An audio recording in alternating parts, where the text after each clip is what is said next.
carro estragou, vai dar uma conta. Só se tiver chover. O cabelo estava branco, o carro não precisa estar branco, não pode.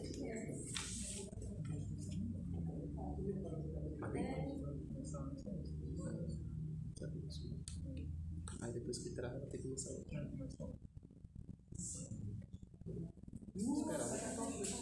Mais alguns minutos também. Já tá começando? Já começou? Beleza.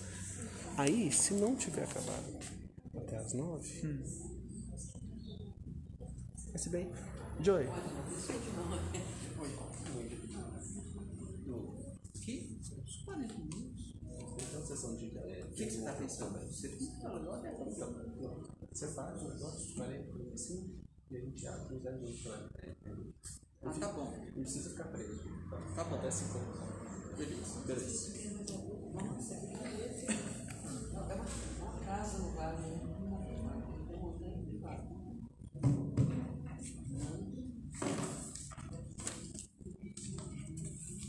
Isso aqui tá. Josias. Conseguiu fazer?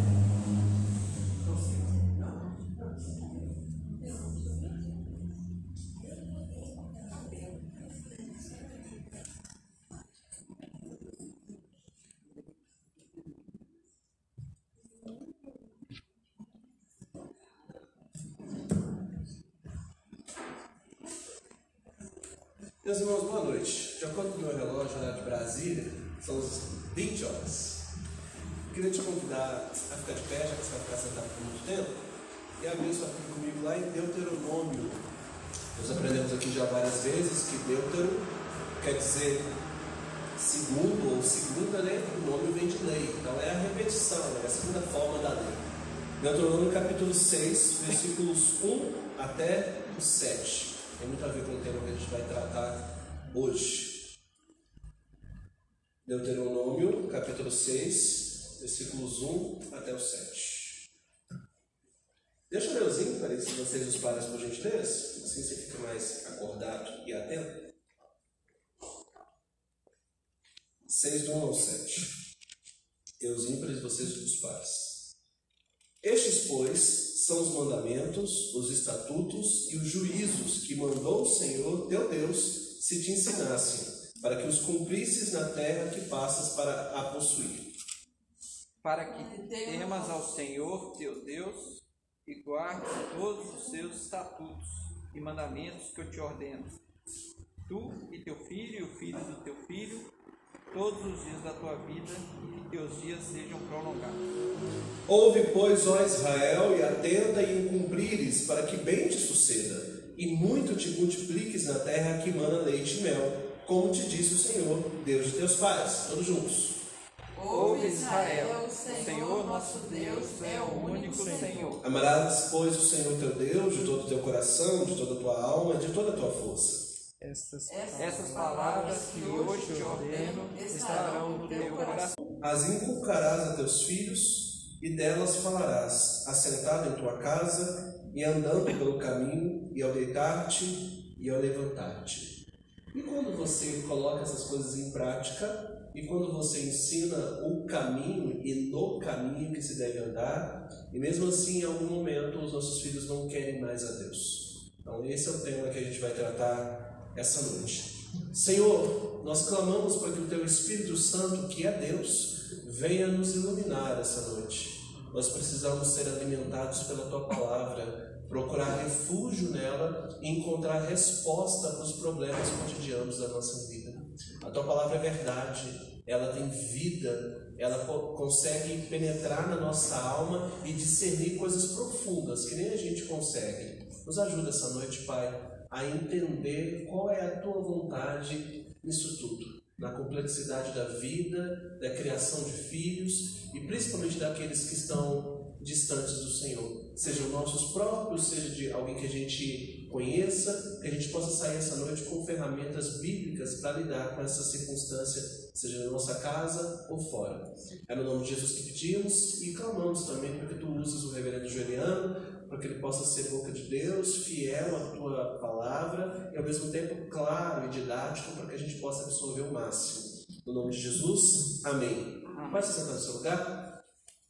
Eu agradeço a sua presença, a sua vinda aqui. E o reverendo Juliano já esteve aqui conosco no início desse ano, me parece que no mês de fevereiro, quando nós abrimos as quartas-vindas. Ele veio falar sobre vida cristã e tecnologia. Eu me lembro que era, não sei se foi a segunda ou terceira quarta-viva que nós havíamos realizado, e tínhamos cerca de 45 irmãos aqui, né? Nós chegamos gente aí, a gente tem metade, mas nós estamos online também, para você que está nos assistindo de casa.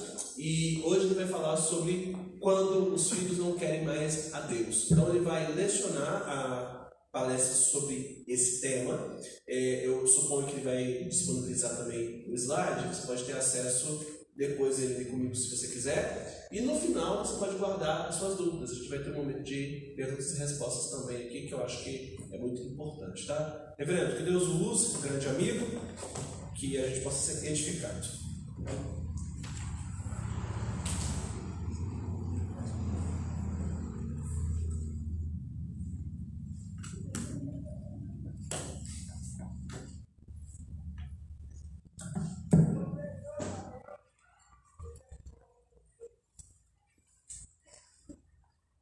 Irmãos, boa noite. Boa noite. Louvado seja Deus. Com muita alegria que eu retorno a esta igreja. Acho que é a quarta vez que eu já venho aqui, entre cultos e estudos. Para mim tem sido uma alegria poder participar de alguma maneira da vida desta igreja. Eu me lembro que, inclusive, a primeira vez que eu vim aqui foi no culto de aniversário desta igreja. Então, fico muito feliz de participar desse cotidiano de vocês. É sempre um prazer estar aqui, especialmente pela amizade também que tem com o reverendo Judson, e que nós possamos ter uma noite muito proveitosa aqui de estudo, de reflexão, um tema que eu julgo complexo. É um tema que existe uma dificuldade, eu diria que não teológica, não do que a Bíblia expressa sobre isso, mas uma dificuldade na vida prática, porque na prática esse assunto tem a sua sensibilidade, a sua dificuldade de nós encararmos ele, de compreender como lidar nessas situações que são tão complexas, mas nós não somos abandonados por Deus quanto a esse tema. Então, graças a Deus, a gente pode recorrer às Sagradas Escrituras, a palavra do próprio Deus, e entender o que Ele quer mostrar e nos ensinar e edificar o seu corpo pela palavra de Deus e pelo Evangelho.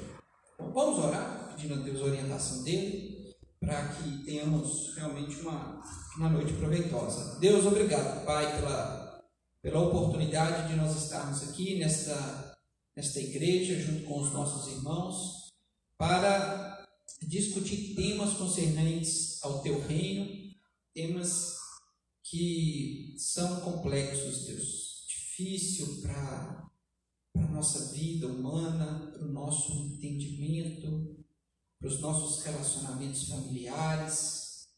Existe sempre muita dificuldade, Deus, quando nós abordamos temas sensíveis que envolvem a família. Mas obrigado, Senhor, porque temos a orientação dos céus. Temos a orientação do Senhor, e o Teu Espírito Santo é quem nos ilumina, é quem traz entendimento em situações, seja ela qual for. Louvado seja o Senhor por isso. Abençoe a minha vida, no que eu irei aqui compartilhar com os meus irmãos. Abençoe a vida dos meus irmãos também. Que todos nós tenhamos a nossa mente, o nosso coração aberto ao aprendizado, à exortação e ao consolo do Senhor. Nos ajude, Pai. Louvado seja o Senhor. Essa é a minha oração em nome de Cristo Jesus. Amém. Bom, irmãos, quando os filhos não querem mais a Deus? Esse tema, infelizmente, é um tema sempre atual. Certamente desde o início ali, especialmente da era cristã, isso era um problema que a igreja já vivenciava. Se nós olharmos para Israel, o povo de Deus ali do Antigo Testamento, também eles enfrentavam esse mesmo problema. Não eram todos do povo de Israel, pelo menos do ponto de vista étnico, que desfrutavam de uma vida com Deus. Nós vamos, inclusive, ver alguns exemplos desse aqui mais à frente. Filhos de homens extremamente piedosos negaram sua fé em Deus, abandonaram ao Deus da aliança e Yahvé. Então, essa é uma realidade que acompanha o povo de Deus desde sempre. Se nós pensarmos no Éden, quando acontece aquela tragédia do pecado, nós já temos ali, naquele núcleo familiar, daquela comunidade que ia se estender muito, mas já uma questão entre dois irmãos, né? E Caim mostra, né, a representação de um povo que simplesmente abandona Deus completamente, né? Então, essa é a realidade que muitos de nós enfrentamos e que possivelmente, né, muitas das famílias, pessoas próximas vão enfrentar esse problema. Então, é algo sempre atual. Não há nenhuma dúvida disso. A gente sempre vai pensar que isso é algo atual. A gente sempre vai orar a Deus para que nunca aconteça conosco, com as pessoas que nós amamos, com o corpo nosso, que é a família do povo de Deus, as famílias, por exemplo, que fazem parte desta igreja, mas infelizmente é uma realidade que pode nos alcançar sempre. Então, o que nós vamos aqui fazer hoje são duas etapas, tá? Eu pretendo conversar com vocês aqui de uma maneira, mesmo que breve, mas espero que seja muito proveitosa, em duas etapas. Por que isso acontece? Será que existe uma falha dos pais ou a falha dos filhos? Ou será que nós estamos errando, ou a Bíblia está errando, porque ela nos dá uma direção que, se os nossos filhos forem ensinados, eles não abandonarão o Senhor? Então a gente vai primeiro resolver um problema que eu diria teológico, para que não parem dúvidas com relação à palavra do Senhor. E depois, no segundo momento, eu queria, junto com os irmãos, pensar, através do que a Escritura nos mostra, quais são os caminhos que nós, enquanto povo de Deus, podemos fazer para que os nossos filhos, primeiro, não se distanciem de Deus, ou segundo, uma vez distanciados, como nós vamos aproximar novamente esses filhos para próximo de um relacionamento profundo e saudável com Deus. Porque eu sei que talvez essa é a ansiedade de todos quando a gente está falando desse tema, né? E muitas vezes nós vamos esperar uma formulazinha pronta, né? Passo 1, passo 2, passo 3, passo 4. Eu já adianto aqui que esses passos não existem dessa maneira estruturadinha, bonita, que vai funcionar, né? É uma receita de um bolo. Basta misturar os ingredientes que o bolo vai sair certinho no final. Não. Felizmente, não é essa fórmula pronta que eu tenho para trazer, mas felizmente o Evangelho nos mostra uma luz frente a esse caminho, tá bom? Vamos tentar resolver um problema teológico primeiro? Vamos olhar o texto que está em Provérbios, se você puder. O texto está projetado.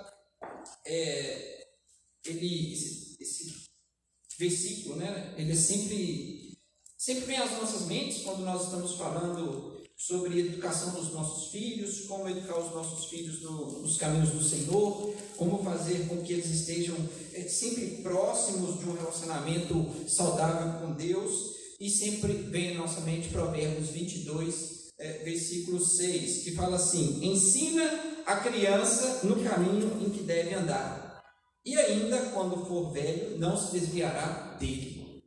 Okay? Então, é um versículo realmente precioso, instrutivo para o povo de Deus, e que traz uma realidade. Aqueles filhos que são educados pelos seus pais no caminho em que devem andar, e aqui nós estamos pensando num caminho que se distancia do pecado. É óbvio que não está citando qual é esse tipo de caminho, mas pela qualificação, o contexto de todo o livro de Provérbios, nós sabemos que é um caminho que se afasta do pecado, e é um caminho que vai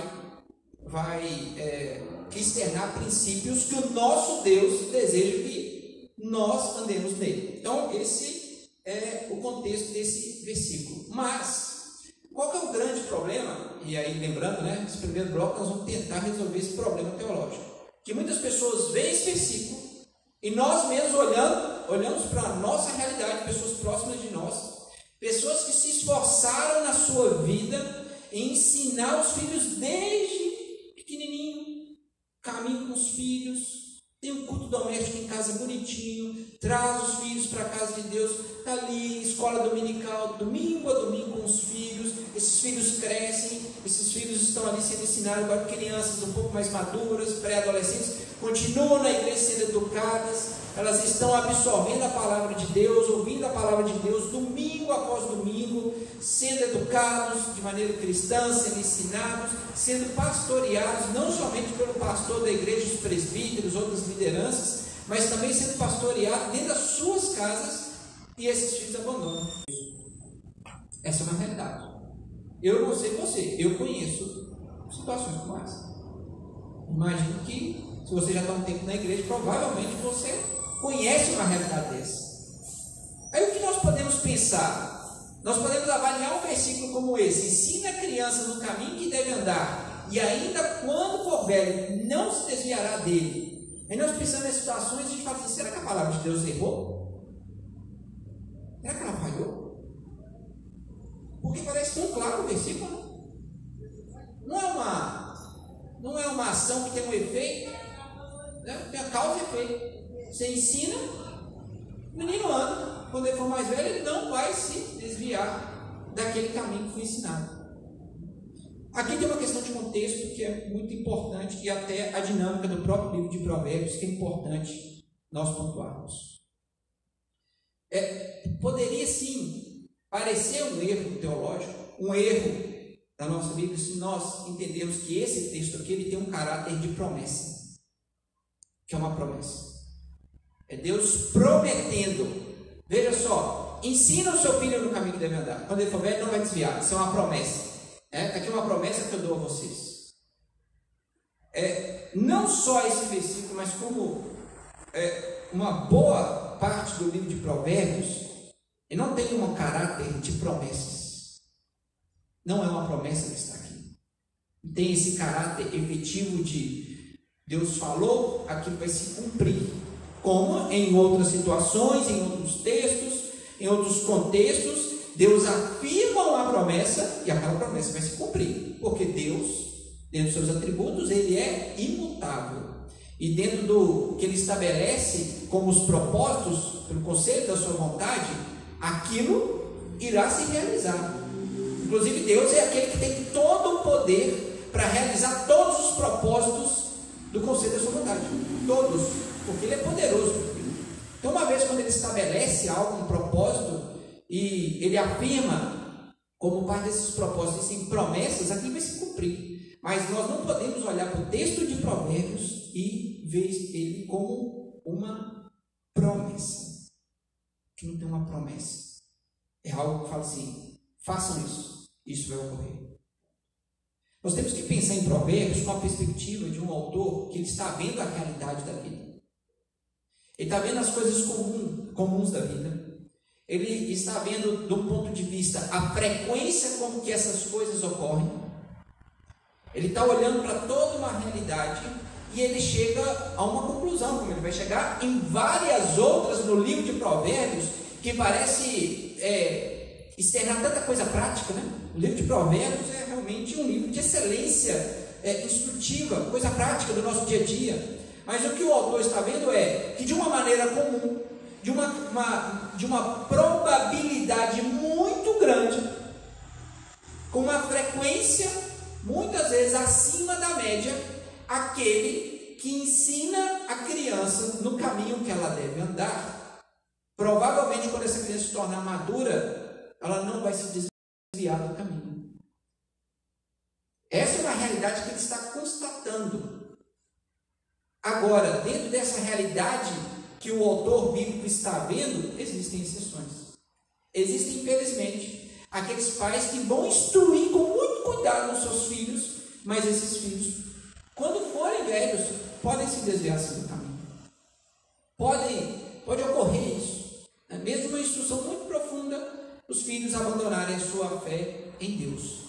Mas vejam só, de uma maneira comum, é provavelmente isso que acontece.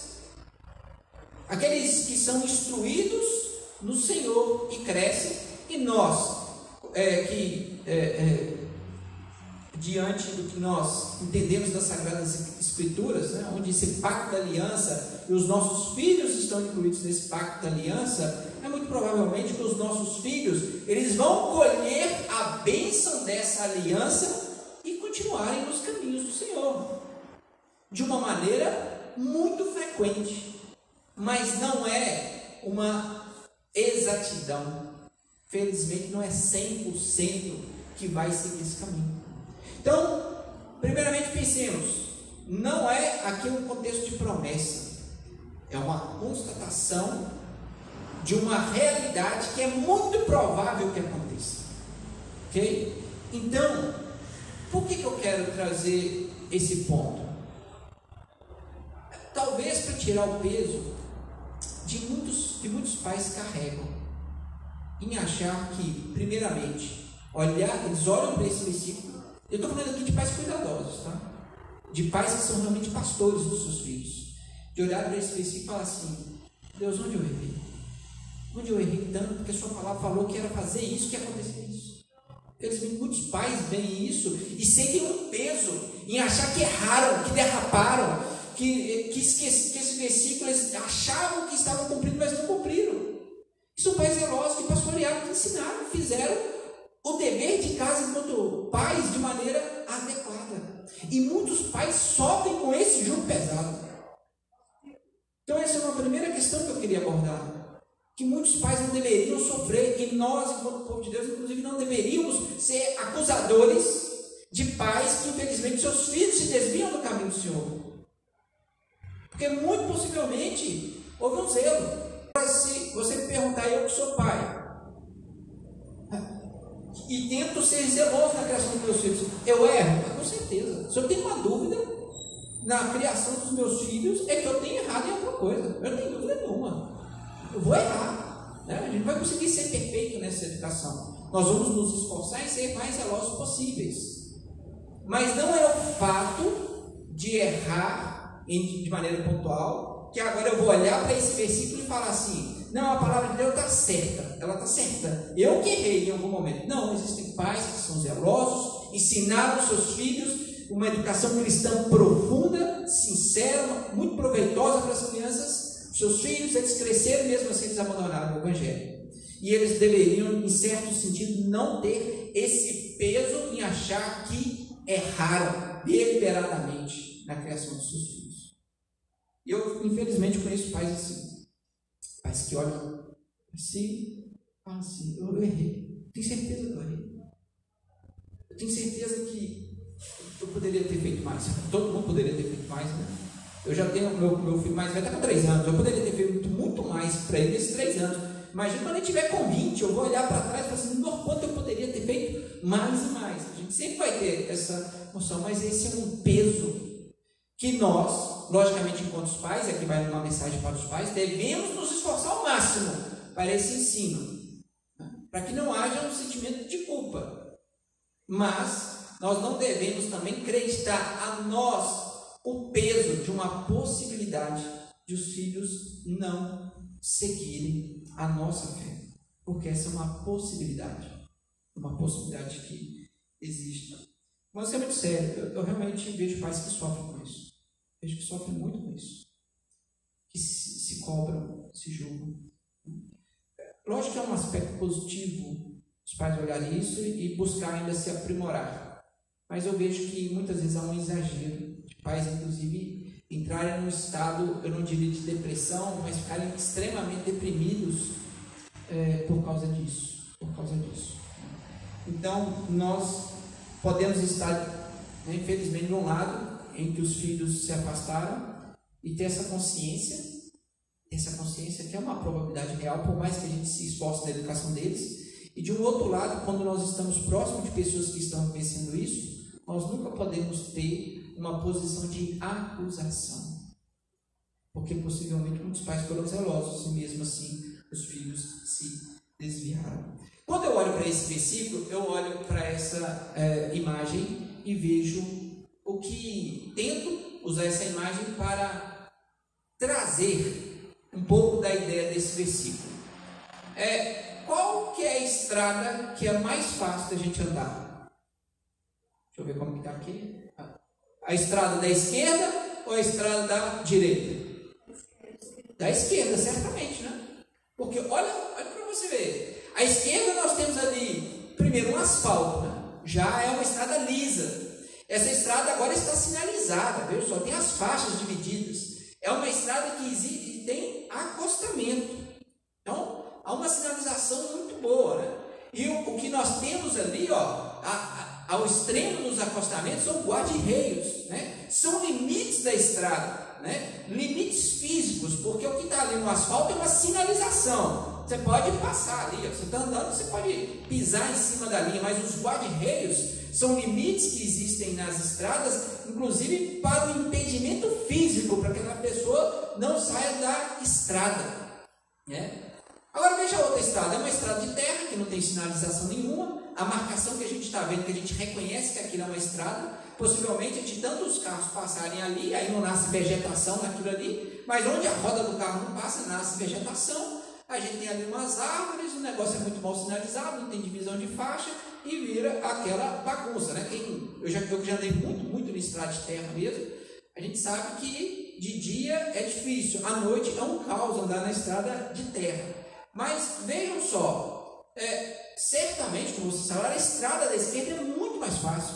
Vejam só, nós enquanto pais temos a obrigação de ser aquele que prepara essa estrada, está sinalizando a estrada. Nós vamos colocar para os nossos filhos marcadores, sinalizadores. Se possível, nós vamos colocar até EPCs, né, que é um guarda-reio, é um equipamento de proteção coletiva que está ali nas bordas dessa estrada, para ainda tentar segurar os nossos filhos, né? E nós fazemos literalmente isso quando, por exemplo, os nossos filhos adolescentes querem ir para um determinado lugar e que a gente sabe que aquilo ali não vai ter nada de proveitoso, pelo contrário, é um lugar que os nossos filhos não devem ir. Nós até proibimos os filhos de ir, mas você não vai, você vai ficar aqui dentro de casa. É quando a gente coloca os guarda-reios, né? A gente impede fisicamente os nossos filhos fazerem algo que não deseja.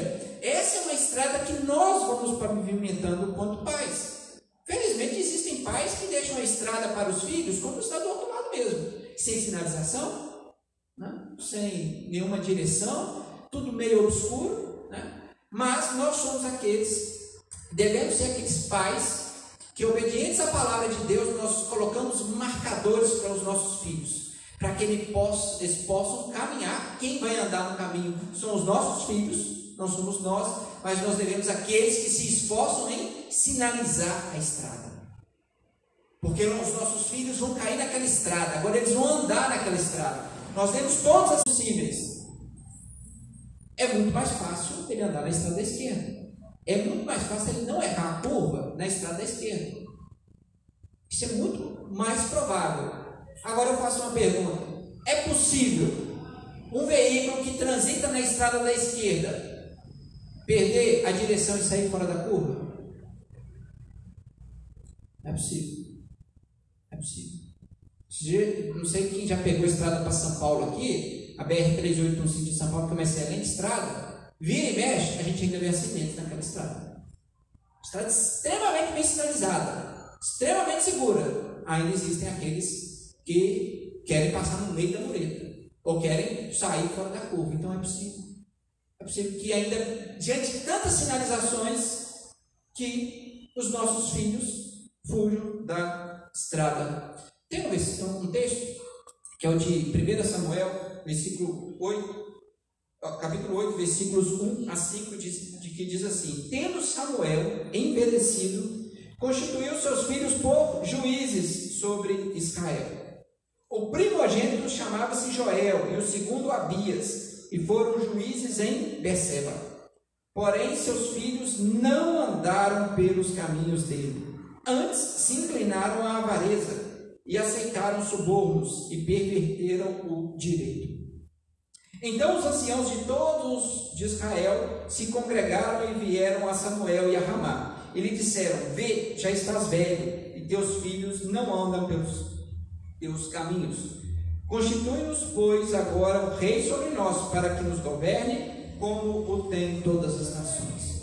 Meus amados, esse é um texto que chama muito a minha atenção em relativo a esse tema, nos chama muita atenção porque são filhos do profeta Samuel. Se tem uma coisa que nós podemos distinguir no profeta Samuel, é a sua espiritualidade, é o seu compromisso, o seu relacionamento com Deus, é o entendimento que ele tem do seu próprio ministério, do seu ofício, e como este homem, ele se dedica a uma vida relacional com o próprio Deus, e como que isso externa na sua vida prática em relação ao povo de Deus. E o que acontece com os filhos desse grande homem de Deus? São filhos totalmente pervertidos. Então a palavra de Deus, ela não está tentando tampar as coisas, cobrir as coisas. Ela externa que filhos de um grande homem de Deus, como era Samuel, são filhos que eram inclinados à avareza e aceitaram subornos e perverteram o direito. Isso dentro dos seus ofícios, o povo de Deus. Aqueles que deveriam ser modelos, padrão para o povo, eles perverteram tudo. Ao ponto dos anciãos, todos de Israel, olha só, todos os anciãos, aqueles mais experimentados do povo de Israel, chegaram para Samuel e falaram assim: Samuel, seus filhos não tem jeito não tem condição. Estão querendo um rei sobre nós. Que ficar com seus filhos aí não tem condição. Então vejam só, é uma realidade que pode alcançar todos, porque muitas vezes ele pode pensar assim: são pais que não têm cuidado nenhum, né? Só acontece com pais que não têm cuidado, ou pais que não têm um relacionamento firme com Deus. E nós vemos os filhos de Samuel. O homem realmente de uma experiência muito profunda com o próprio Deus, viu seus filhos desviados dos caminhos do Senhor. Em Ezequiel 18:20, fala que a alma que pecar, esta morrerá. O filho não levará a iniquidade do pai, nem o pai a iniquidade do filho. A justiça do justo ficará sobre ele, e a perversidade do perverso cairá sobre ele. Mais uma vez aqui, trazendo esse contexto, onde que certamente nós temos as nossas responsabilidades de educação, de ensino, de criação dos nossos filhos, só que os nossos filhos, eles, em determinado momento da vida, eles de fato assumem a direção mais completa da sua caminhada e a responsabilidade de uma espiritualidade sendo desenvolvida junto com Deus passa a ser deles. E é por isso que o filho não levará a iniquidade do pai e nem o pai a iniquidade do filho. Isso, inclusive, quebrando uma grande heresia que existe aí, que é a maldição hereditária. Isso é um negócio que não corrobora com as Sagradas Escrituras e que não tem embasamento nenhum, né? Num certo sentido, no último sentido, todos nós temos as nossas responsabilidades individuais perante ao nosso Deus. Mas vejam só, eu não estou querendo aqui tirar a responsabilidade que nós temos de pavimentar a estrada dos nossos filhos, de colocar os sinalizadores e fazer isso da melhor forma possível, muito bem marcado, muito bem demarcado, para que os nossos filhos possam sempre andar nessa estrada. Eu vejo aquela estrada ali na esquerda e falo assim: se o menino desviou, é porque ele fez muito esforço para desviar, porque ele teve todos os recursos para se manter dentro da estrada. Naquilo que foi possível, todos os recursos foram empregados para que eles se mantessem na estrada. Mas se eles se desviaram do caminho, é porque eles realmente assumiram a dianteira da sua vida, distante dos caminhos de Deus. Bom, agora, diante dessa realidade, como eu disse, primeiro, que ela é possível, ela é real. Segundo, ela não está trazendo algum descrédito para as Sagradas Escrituras. Mas será que a palavra de Deus errou naquele ponto, no Provérbios 22:6? Não, a gente já viu que não tem um caráter de promessa, mas tem um caráter de probabilidade alta quando nós ensinamos os nossos filhos nos caminhos que devem andar. Né? Provavelmente quando eles forem maduros, eles não abandonarão aqueles caminhos que eles foram ensinados. Mas quando isso ocorrer, quando essa realidade estiver batendo na porta de pessoas próximas a nós ou até nas nossas casas. Como nós devemos nos posicionar? Como nós podemos agora buscar recursos em trazer de volta para a estrada aqueles que fugiram dela? Esse é um grande desafio. E essa é uma realidade que, infelizmente, cada vez mais é crescente. Cada vez mais é crescente em nossos tempos. Primeira coisa que eu queria destacar aqui para a nossa reflexão é a questão de como que deve ser a nossa postura. Postura. Aqui é uma... estou falando para os pais, né? Para os pais. Qual deve ser a postura dos pais? E eu incluiria até os pais, que eu diria pais espirituais. Que dentro da família da fé, nós compartilhamos sim, nós temos a nossa família sanguínea, mas quando nós estamos na família da fé, essa família se estende, e também nós temos pais, que de fato são pais espirituais e que nos ajudam na caminhada cristã, pais que auxiliam outros pais, e vale para todos, né? Como lidar com os filhos que não mais querem saber de Deus? A primeira coisa é ter uma postura. Qual postura? Primeiro, uma postura de misericórdia. De misericórdia. Irmãos, dentro dos atributos que Deus possui, um dos seus atributos é a bondade. Bondade. Nós olhamos para o ser de Deus, sua grandeza, quem Ele é, e naquilo que Ele se permite ser conhecido, porque nós não conhecemos Deus em sua totalidade, nunca vamos conhecer. Deus que é um ser infinito, perfeito, nós nunca vamos conhecer. Nós somos seres finitos, limitados, mas naquilo que nós podemos conhecer de Deus, um dos atributos que nós vemos dele é a sua bondade. E dentro desse guarda-chuva da bondade está a misericórdia de Deus, a graça de Deus. Tudo faz parte da bondade de Deus. E a bondade é um dos atributos que nós falamos na teologia, que são atributos comunicáveis. Ou seja, em algum sentido, em alguma quantidade, em alguma qualidade, nós, que fomos criados à imagem e semelhança de Deus, nós desfrutamos, nós podemos receber uma parcela, nós vamos evidenciar um desses atributos também. Logicamente que não na mesma qualidade e quantidade. Deus é bom, os homens também podem ser bons, certamente não no mesmo tamanho, na mesma qualidade que Deus, mas nós também podemos ser bons. E Deus, vejam só, Deus trata conosco quando nós estamos distantes do caminho do Senhor, se essa foi uma realidade daqueles que especialmente conheceram a Cristo, o Evangelho, já em idade um pouco mais avançada, seja adolescência, juventude, ou na vida adulta mesmo, quando Deus usa de misericórdia para conosco. Essa é uma primeira ação de Deus, um dos pontos em que Deus olha para um pecador. Deus primeiro tem misericórdia de nós, Ele encara a nossa realidade e Ele externa a sua misericórdia, num certo sentido, espelhando Deus com aqueles dos nossos filhos que se afastam dos caminhos do Senhor. A nossa primeira postura deveria ser de misericórdia. E por que eu digo isso? Porque muitas vezes os pais, em alguns deles, né, não estou falando que são todos, vão só com um dos aspectos que Deus também tem, que é o aspecto da justiça. Vem os filhos fazendo, está longe do caminho do Senhor, você não vai colher coisas boas disso, não é o caminho que você deve andar, você está distante dele, você vai colher vários e vários prejuízos em estar distante de Deus. E aí os pais vão amassando o filho que já está distante do caminho do Senhor, e vão amassando, e são como aqueles terríveis motores do dentista. Tem nada pior do que aquele motorzinho, né? Eu tenho pavor daquele negócio.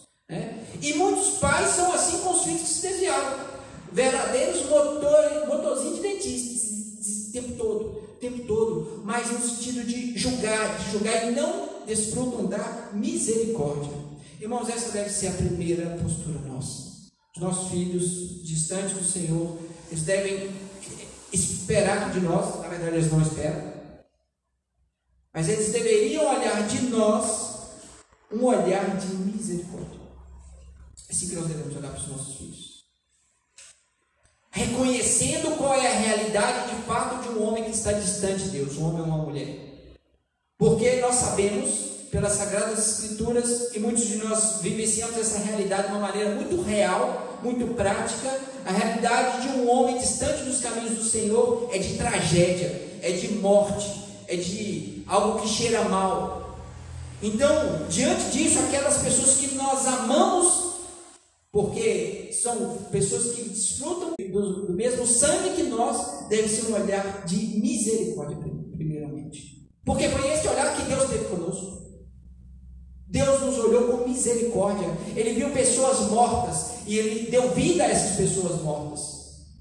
Porque se diante daquele quadro, Deus, e Ele não está ofendendo aqui nenhum dos seus atributos, Ele só aplicasse em nós a sua justiça, sua ira, certamente nós continuaremos mais e mais mortos.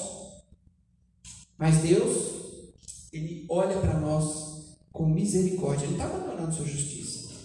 Haverá um alto preço que esse Deus, no exercício da sua misericórdia, utilizará para resgatar esse morto. Ele enviará seu filho na cruz. Sua justiça será satisfeita. Mas Ele olha para a gente com misericórdia. Então essa é uma primeira postura. E a segunda postura é uma postura de esperança. Esperança. Porque muitos de nós olhamos para uma realidade, e nós somos muito imediatistas, é assim que nós funcionamos mesmo. Nós vemos filhos que estão distantes do Senhor que nunca mais voltarão. Nós olhamos para o tempo, nós olhamos para o que os filhos estão fazendo e falamos assim: uma pessoa que faz isso nunca vai voltar aos caminhos do Senhor. Uma pessoa que muitas vezes fala mal do próprio Deus, fala assim: não tem chance mais para um filho desse. Um filho que começa a se envolver em certas coisas, até mesmo com drogas, fala assim: acabou. Eu vejo que quando nós temos essa postura de desesperança, nós esquecemos de olhar para nós mesmos. Porque o que éramos nós distantes de Deus? Pessoas mortas. E Deus trouxe vida a nós. Então, de fato, a esperança é algo que nunca deve abandonar a nossa alma angustiada diante da situação. Porque o nosso Deus é o Deus da esperança. O cristão, ele deve sempre caminhar na história, em todos os momentos, seja de maior ou de menor dificuldade. Se tem algo que nós deveríamos ter como uma bandeira levantada ou algo pregado em nossas testas, deveria ser esperança. Esperança. Nós deveríamos ser aqueles que promovem, e mais do que promover, confia nessa esperança que anuncia. Irmãos, a nossa espiritualidade muitas vezes tem sido enfraquecida pela falta de esperança, pela falta de acreditar que o nosso Deus é aquele que tudo pode, é aquele que qualquer realidade pode mudar aquele quadro de uma vez por todas. Temos que deixar muitas vezes a visão fatalista e acreditarmos: o nosso Deus é o Deus da esperança. Uma vez assumindo essas duas posturas, da misericórdia e da esperança, nós temos que pensar que, diante do processo que nós vamos, da realidade que nós vamos enfrentar, e agora de uma maneira intencional, e guarda essa palavra, que ela é muito importante nesse processo. Os filhos estão distantes de Deus? Estão. Primeiro assumir uma postura de misericórdia, de ver a situação do filho e compadecer de maneira profunda daquela situação. A segunda postura é ter esperança. É um quadro de morte, mas Deus pode dar vida. Assumida essa esperança, agora nós, enquanto pais, devemos assumir uma intencionalidade no resgate desses filhos. O que nós seremos? Ferramentas nas mãos de Deus. Mas nada do que isso. Ferramentas nas mãos de Deus. E nessa intencionalidade, a primeira coisa que nós precisamos reconhecer é processo.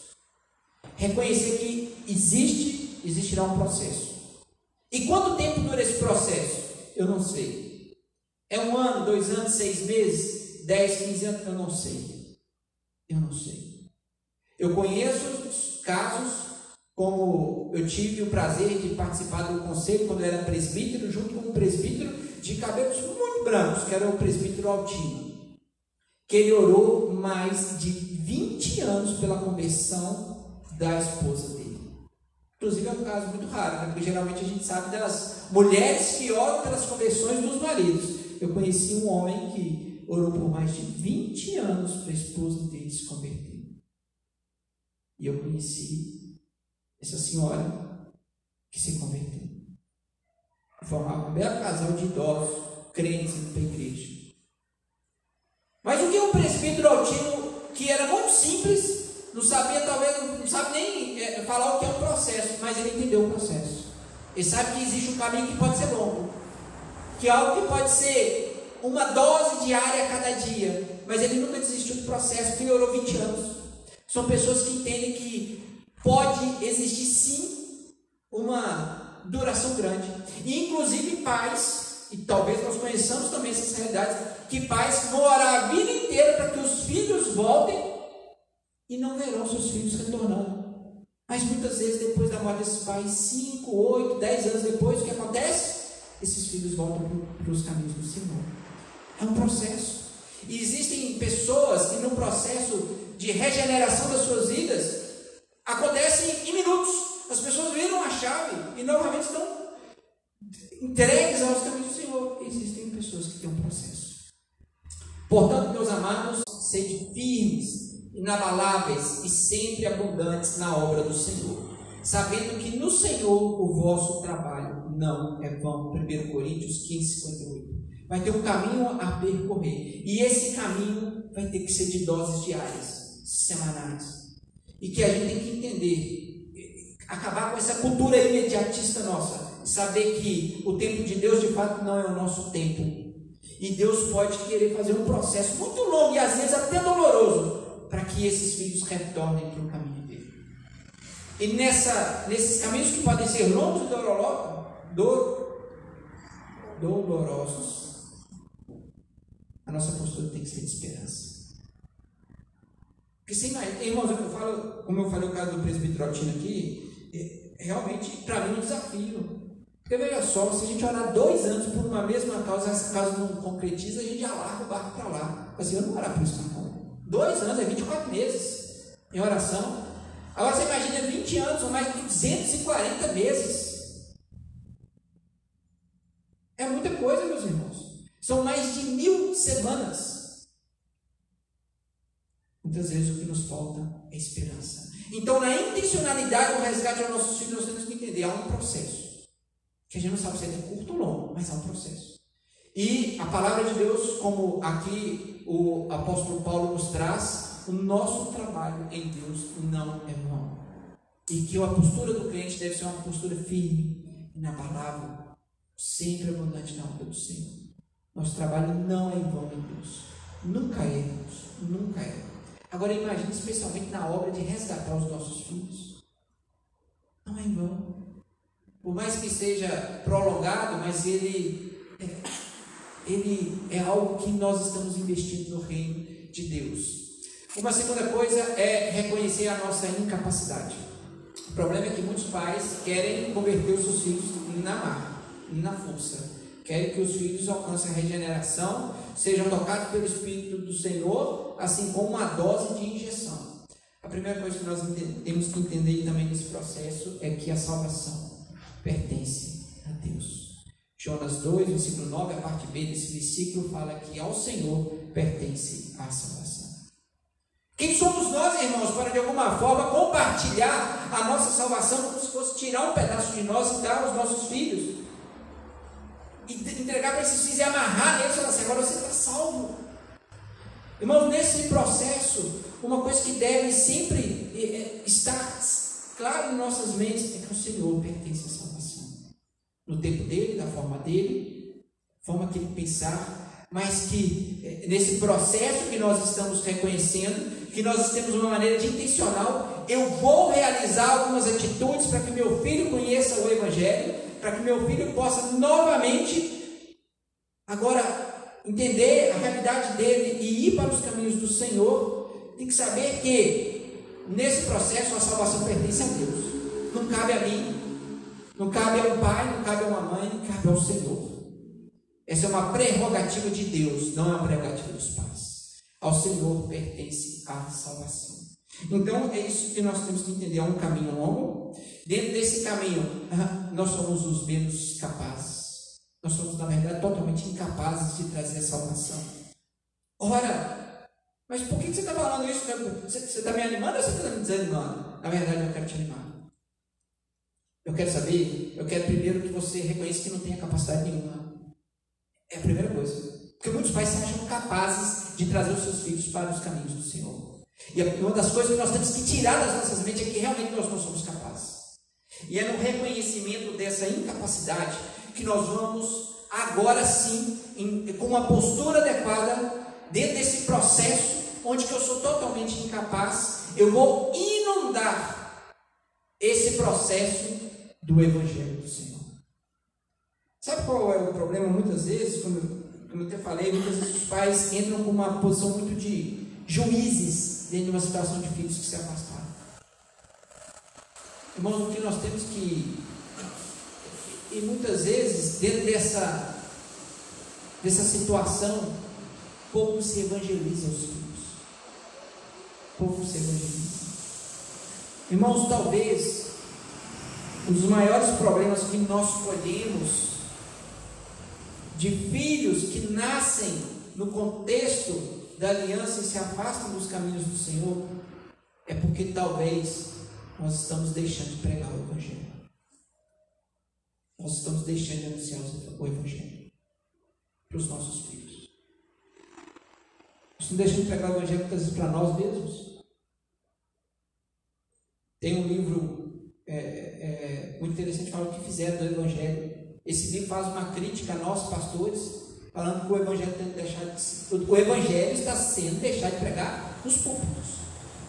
Poucos sermões evangelísticos que mostram a necessidade de homens e mulheres do Evangelho de Cristo Jesus. E muitas vezes nós passamos anos e anos e anos nas relações com os nossos filhos e nós, de maneira intencional, não praticamos a evangelização dos nossos filhos. Há pouco tempo, meu filho tem 3 anos, a gente ora para ele dormir, né? Sempre ora, ele até que faz a oração para ele dormir, a gente já está ensinando ele vai orando ali. E eu estava esquecendo de meu filho entender a realidade que ele é pecador e que ele precisa pedir perdão pelos pecados. E foi coisa bem recente, deve ter uns 3, 4 meses que a gente orando, ele estava repetindo o que eu estava falando. Aí eu falei assim: perdoe os nossos pecados. Ele parou a oração e falou assim: o que é pecado, papai? Perdoe. Ele tentou falar pecado, tem das ruas. Eu falei assim: gente, o menino já está com 3 anos, ele ainda não vivenciou, por mais que ele não entenda, eu não estava colocando a realidade, que ele precisa entender, ele é pecador, que ele é desobediente, que ele quebra a lei de Deus, e que ele precisa do Evangelho. Precisa do Evangelho. Então, nessa intencionalidade, para com os filhos distantes de Deus, nós temos que entender que dentro desse processo que tem que ser percorrido, onde que nós somos incapazes, quem é capaz? Deus, através do Evangelho. Pois não me envergonhe do Evangelho, porque é o poder de Deus para a salvação de todo aquele que crê, primeiro do judeu e também do grego.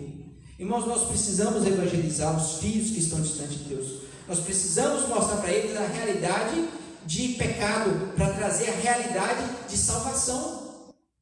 E muitas vezes nós fazemos isso de uma maneira que não é adequada, muitas vezes uma maneira de juiz tremendo, somente julgando a questão do pecado. E nós apontamos os erros, apontamos os problemas e paramos a conversa e fugimos, esquecendo de apresentar o que os nossos filhos estão precisando. É a graça, é o Evangelho. E quantas oportunidades podem surgir no meio desse processo? Imagine aqui uma situação hipotética de um filho distante de Deus e que dentro do seu casamento está sofrendo com a relação entre marido e mulher. E esse filho se abre com o pai, com a mãe crente. Ele está distante de Deus. Fala assim, tem enfrentado uma situação aqui no casamento. O filho está distante de Deus. Uma porta se escancarou para quê? Para o Evangelho. Para que o pai aponte o erro. Meu filho, que você colhe o abandono dos caminhos do Senhor. Você sabe que você está distante de Deus, que isso é um erro, que isso é um pecado. É por isso que você vai enfrentar dificuldades no seu casamento, na criação dos seus filhos. Tá?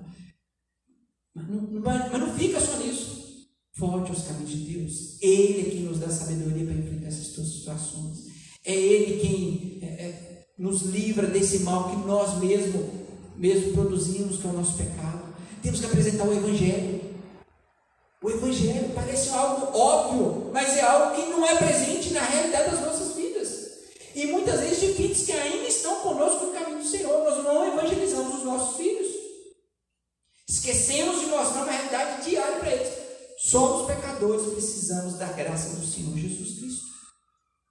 E confiar que nessa incapacidade nossa é o Evangelho de Deus que tem poder para a salvação. Porque o Evangelho de Deus de fato é poderoso. É o Evangelho de Deus que muda qualquer situação. Filhos que podem estar deliberadamente abandonados na sua relação com Deus. E Deus pode mudar aquilo completamente, porque o Evangelho de Deus é poderoso. É nisso que a nossa esperança está firmada. Por isso que de maneira intencional devemos evangelizar os nossos filhos, seja qual idade for, meus irmãos.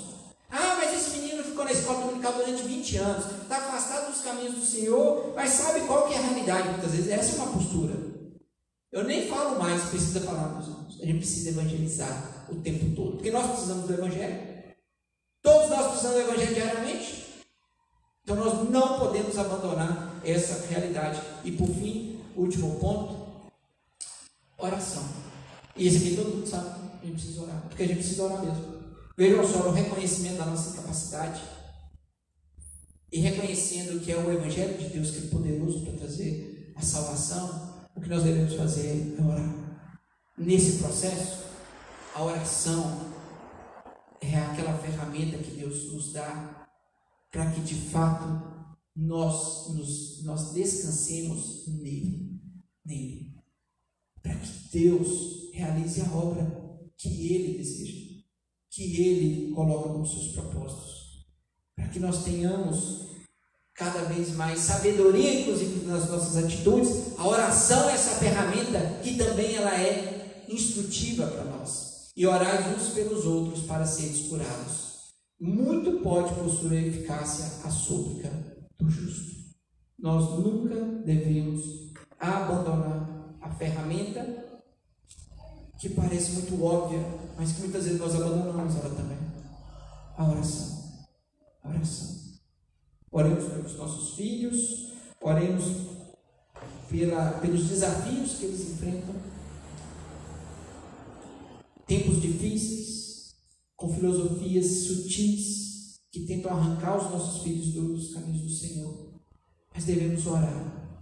E como um objeto da nossa oração, deve sempre estar lá que Deus plante no coração dos nossos filhos o Evangelho dele, para que o Evangelho seja reconhecido pelos nossos filhos como o poder de Deus, para que os nossos filhos entendam a realidade que eles se encontram, que eles precisam de Deus.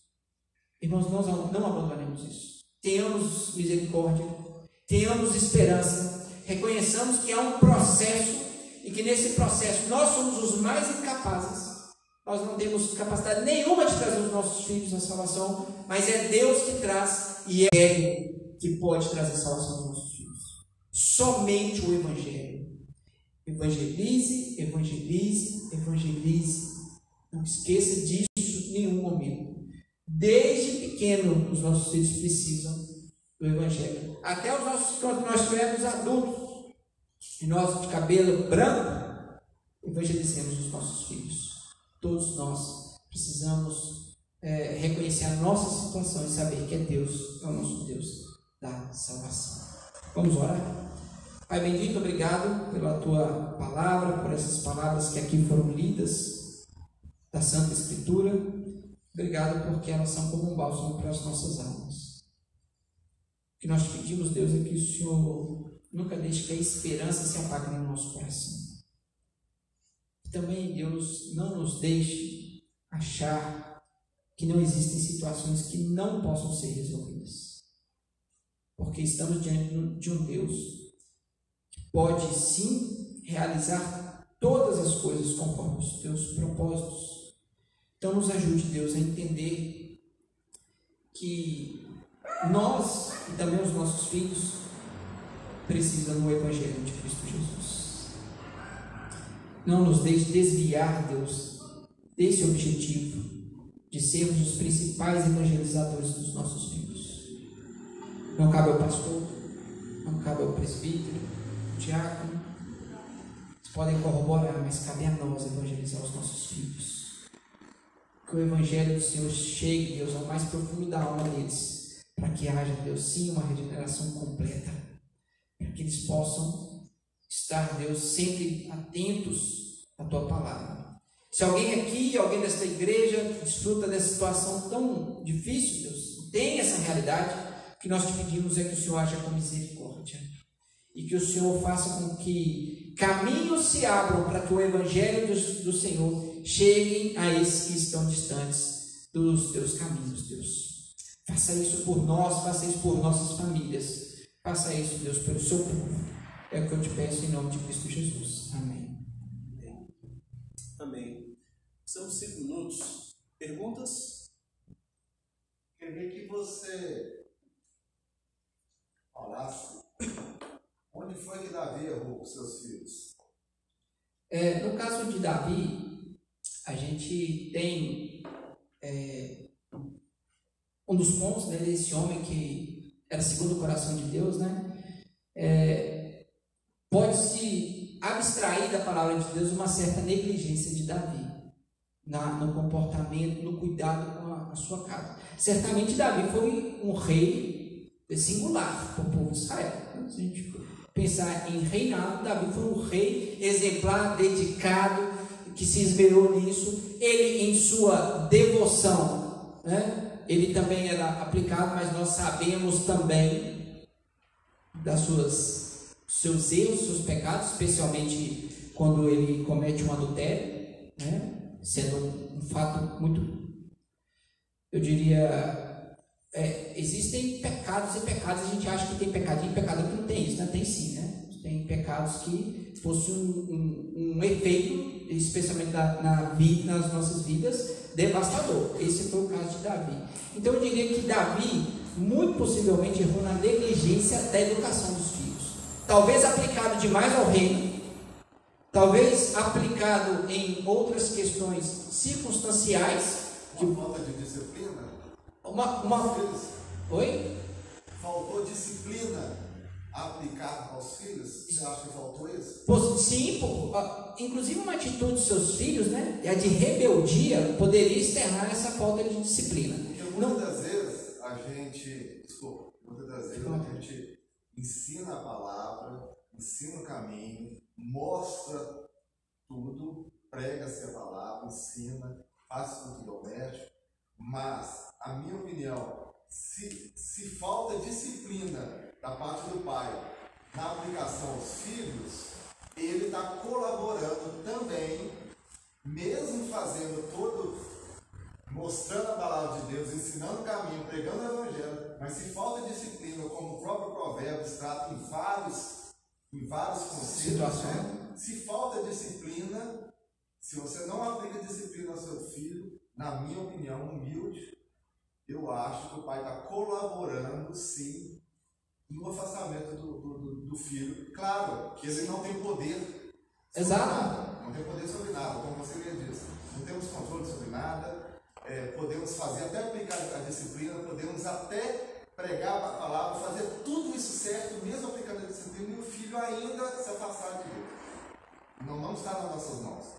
Porém, eu acho que ele colabora quando ele não aplica a disciplina. Certamente assim, mesmo que a salvação dos nossos filhos não esteja nas nossas mãos, né, nós temos a orientação de Deus do que nós devemos fazer. Isso é muito claro, e é uma responsabilidade nossa, que inclusive será cobrada do próprio Deus de nós, né? E a disciplina, também olhando para o livro de Provérbios, é a mesma questão do próprio Provérbios 22:6. Se tem ali um caráter de disciplina, e isso é claro em Provérbios, né? Claro em Provérbios, a disciplina, existe uma probabilidade, a mesma coisa. Aqueles filhos que são também disciplinados adequadamente, a probabilidade que eles sejam educados é muito maior. E isso é uma realidade que, inclusive, nós podemos constatar com os nossos próprios olhos em muitas questões, né? Então, poderia ter sido um erro de Davi? Sim, a disciplina. Poderia, dentro dessa negligência com a sua família e na sua educação dos seus filhos, talvez a disciplina poderia ser um aspecto onde que Davi falhou, né? Porque a disciplina traz para a gente um caráter muito pedagógico interessante, que o pecado ele tem as suas consequências, e a disciplina é uma excelente maneira de nós demonstrarmos a consequência do pecado, e isso faz parte de um processo de evangelização. Tudo tem que ser de maneira intencional. Por que eu disciplino o meu filho, por exemplo, pequenininho? Porque eu quero que ele reconheça que pecado é punido. Que pecado é punido. Que existe uma graça, mas pecado é punido. Então, a pedagogia, né, como Deus assim coloca, realmente ela é vasta, a disciplina é uma dessas ferramentas. Vou contar uma coisa, pastor. Isso ocorre em muitas igrejas históricas, não históricas. Eu tenho gente na minha parentela que é pastor oficial, eles sofrem com os filhos, principalmente depois da fase adulta, que eles saem. E aí, em algumas igrejas, eles se sentem ilegítimos. O senhor trouxe à luz aí algo que eu não tinha comparado antes, né? Samuel é exemplo de espiritualidade, de gestão, de influência, de homem de Deus, amém? E os filhos dele se desviam claramente. Beleza. Só que lá em Timóteo e Tito a gente vê a lista de requisitos para você ser líder na igreja, e dentre eles tem que governar bem sua própria casa, né? Aparentemente, no primeiro olhar, parece se contradizer, né?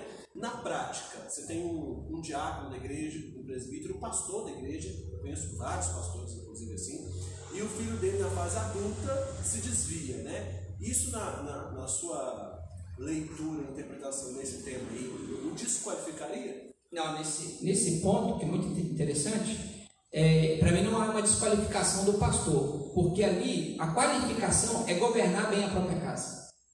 Então, eu vou até dificultar um pouquinho mais. Primeiro, deixa eu pegar do filho que na fase adulta, já adulto, saiu de casa e afastou. Veja só, a qualificação é aquele que governa a sua própria casa. Na maturidade, esse filho pode seguir outro caminho. O que nós temos que observar ele governou bem a própria casa? Governou. Então ele está qualificado, ele não perdeu a qualificação. Isso pode acontecer, inclusive, talvez com filhos adolescentes.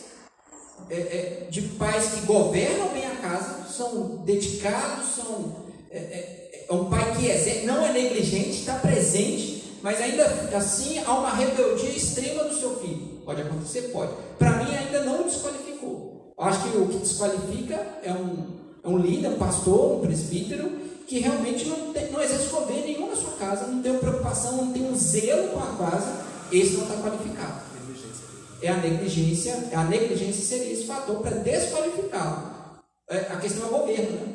Governar dá a intencionalidade de alguém que está ativo, que está zeloso, e mesmo assim pode ocorrer felizmente, ter uma situação de um filho ou uma filha fugir dos caminhos. Para mim isso não é um desqualificador, e muita gente coloca isso como desqualificador, né? E muitas vezes tem um filho que está ali, que pela graça de Deus está nos caminhos do Senhor, mas assim, o pai e a mãe às vezes não tem compromisso nenhum, não tem governo nenhum, e é a graça de Deus que está mantendo, e a gente acha que não, aquele ali está qualificado, porque o filho está na casa do Senhor.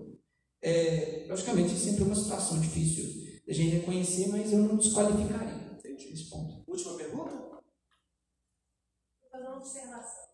Família toda. Pastor, eu tenho duas. E eu sempre me preocupei com a intenção do coração delas. Porque às vezes eles obedecem, eles vêm na igreja, eles acompanham a gente ensina, leva em tudo, mas a intenção do coração é má, do pequenininho. Os nossos filhos, a intenção deles são más. Então não adianta nada eu trazer ele aqui e não mostrar realmente Jesus para elas, e elas sabendo que elas vão ser julgadas, elas vão ser cobradas disso, do que elas fazem. Eu sempre me preocupei com a intenção do coração. Sim. Às vezes elas obedecem, faço tudo que eu mando, mas qual é a intenção do coração delas quando elas obedecem dessa forma? Ser pai, ser mãe, criar, uma profissão, uma vida difícil. Porque você faz isso por 24 horas, por 18 anos, por tantos anos, é o tempo todo. E muitas vezes nós, como pais, somos omissos. Sim. Pelo nosso conforto, pela nossa comodidade. Porque às vezes dá trabalho, é melhor deixar para lá. Então, como a gente estava na igreja, muitas vezes a gente deixa para lá, pelo nosso conforto, pelo nosso pecado, pela intenção errada do nosso coração. Então, a intenção do coração deles e nossa é que tem que se olhar toda hora. Toda hora, com certeza. Eu tenho meu filho com 4 meses agora, né? Então eu pego ele no primeiro mês, nas primeiras semanas, eu pegava ele no colo, eu até brincava com minha esposa, né? Tá aqui um pecador, né? Tá aqui um pecador, bebezinho, tá aqui um pecador. Só que nesse ofício nobre, que é de ser pai e mãe, né? Eu vejo Deus nos dando a grande e a preciosa graça de nós sermos os principais evangelizadores dos nossos filhos, né? Então esse é o grande desafio e o grande compromisso nosso, sermos os principais evangelizadores dos nossos filhos. O evangelho sendo apresentado para eles o tempo todo, para que eles reconheçam que são pecadores, mas que há um Deus gracioso que entregou o seu Filho amado por eles, para que eles possam se render a Cristo Jesus. Não adianta muita pomada, muito castigo, isso é importante, que nós temos que, enquanto pais, né, equilibrar, mas no final das contas, é o Evangelho que vai mudar a realidade dos nossos filhos. Sempre o Evangelho. E que Deus nos dê a graça de ver os nossos filhos evangelizados e rendidos ao amor dele por nós. Muito obrigado, Obrigado. 1 minuto, irmãos. Semana que vem, quarta-feira que vem, nós temos uma palestra outra especial. Nós estamos com essa série de quarta vida normal, né? Então são temas diferentes. E a gente tem uma irmã internacional que vai nos dar uma palestra sobre a verdade que não nos contaram. Então venha quarta-feira às 20 horas. Você que pensou em alguém que poderia ser abençoado pela palestra que não veio, nós tivemos a liberdade de gravar por causa disso. Hoje a gente vai deixar por cerca de alguns dias no nosso IGTV, que fala, no Instagram. E aí você pede, você manda o link para alguém e tal. A palestra principal, 1 hora, está lá. Então você pode mandar para alguém assistir e se alimentar também. Então temos quarta-feira que vem. Ok. Deus, o Senhor é bom. O Senhor é sempre bom. O Senhor está no controle de todas as coisas. Nós não estamos. Nos lembra disso, Pai. Que é o Senhor que governa, que é o Senhor que dirige providencialmente os momentos da nossa vida e daqueles que estão sobre a nossa liderança espiritual. Deus nos ajuda a entendermos a nossa incapacidade e a entendermos o teu plano infalível. O Senhor vai alcançar o teu povo. Os filhos do pacto, os herdeiros da aliança, eles serão alcançados, Pai. E no tempo adequado serão todos transformados. Nos ajuda a ter essa esperança viva. Nos leva em segurança para os nossos lares e nos traga a este lugar de adoração, no domingo, dia do Senhor. Nos renova, nos fortalece, porque nós precisamos do Evangelho diariamente. Obrigado pela vida do reverendo Juliano, pela Dani, sua esposa, pelo João, pelo Davi, seus filhos. Que o Senhor possa abençoá-lo nesse ofício nobre de criar os seus próprios filhos no caminho do Senhor. É no nome de Jesus que nós oramos, gratos. Amém. Vamos em paz, meus irmãos. Muito obrigado, tá, Renatinho, pela ajuda, tá? Obrigado mesmo. Você disse que fica salvo automático, né? Isso. Beleza. Emily.